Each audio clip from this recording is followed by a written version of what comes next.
tell a little about yourself and your occupation? Yes, my name is Joy McMillan, and I'm a journalist. Okay. And what was your first impression about Turkey and Turkish people before you met IID volunteers? Well, it was almost a lack of an impression, you know, when you don't have very much knowledge or experience with a people and a country. You don't have a whole, I didn't even have a lot of stereotypes to work from. I see. And did you hesitate before going to Turkey? Did you receive any reactions from your friends? Oh, I would say I received a little bit of reaction from my friends. Most of them would just kind of arch their eyebrows and say, now, where are you going?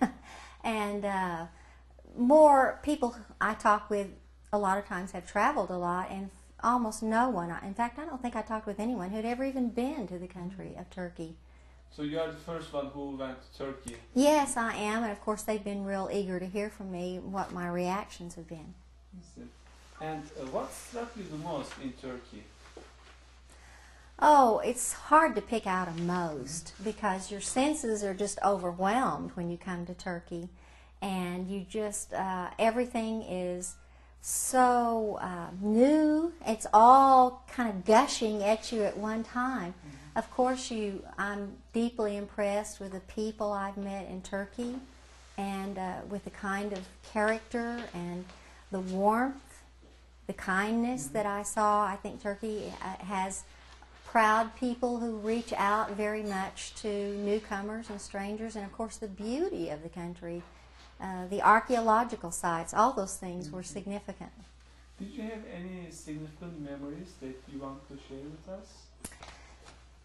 Well, for just sheer pleasure, I'll have to say that I'll never forget the night we were on the ship and sailed along the Bosphorus River and saw Istanbul on both sides, and it was almost like something out of a dream.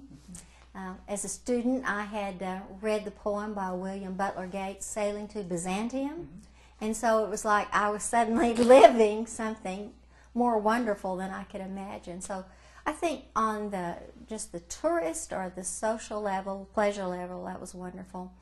I think memorable are the homes that we had the unique opportunity to be in people's homes, to be in their intimate circle with their families, and that was a priceless opportunity.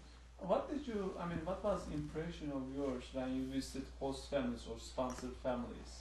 Well, I could not believe the generosity of these people who would make a place for a stranger, an alien, to come into their homes, and it was so obvious that many of the women and men and whole families had just poured themselves into getting our meals ready and just responded to us with such warmth and gave us such lovely gifts. But just the gift of their time and their goodwill meant so much. And did the trip reinforce your hopes about establishing world peace? Absolutely. It really, really did. I mean, I'm not telling you anything new when I talk about the fact, whether in its own right or as a proxy for political battles, religion has oftentimes contributed to violence around the world.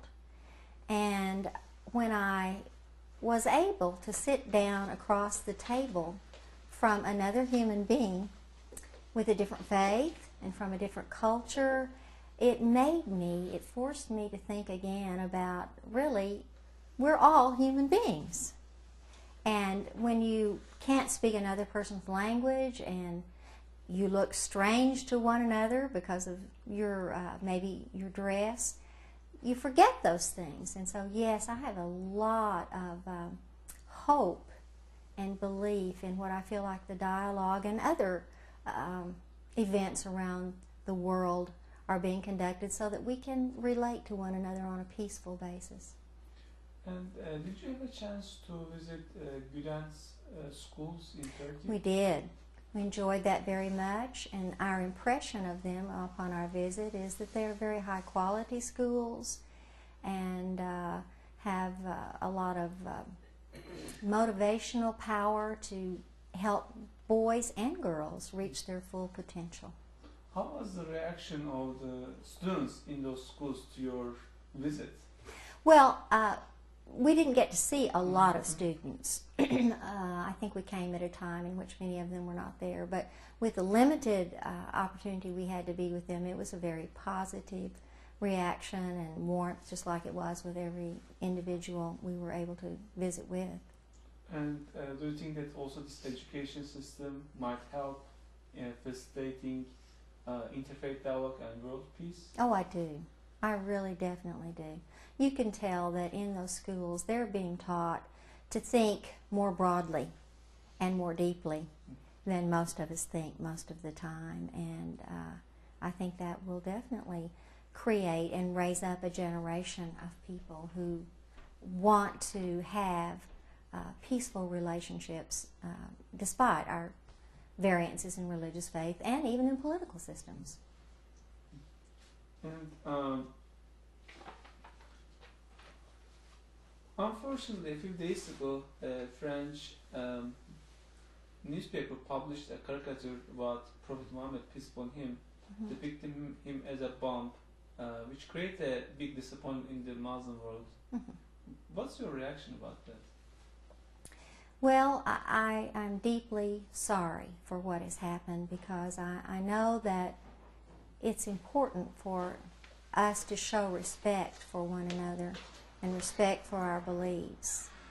And I'm concerned about that. As a journalist, I also can relate somewhat to the idea of freedom of speech, and I think a lot of them are talking about that, but I feel that, and I also can relate to the fact that I'm disappointed in the violence I see being expressed by the people who have been hurt, but I'm hopeful that we can use this some way, somehow, to begin a dialogue in which we can express our displeasure and not do it in a violent way. And I think my husband and I have talked about this too, and he may say something about this, but we feel like it's important. Freedom of speech is very important, but responsible freedom of speech is another part of this to balance this whole equation. It's a complicated issue, but we don't need to be doing anything to hurt and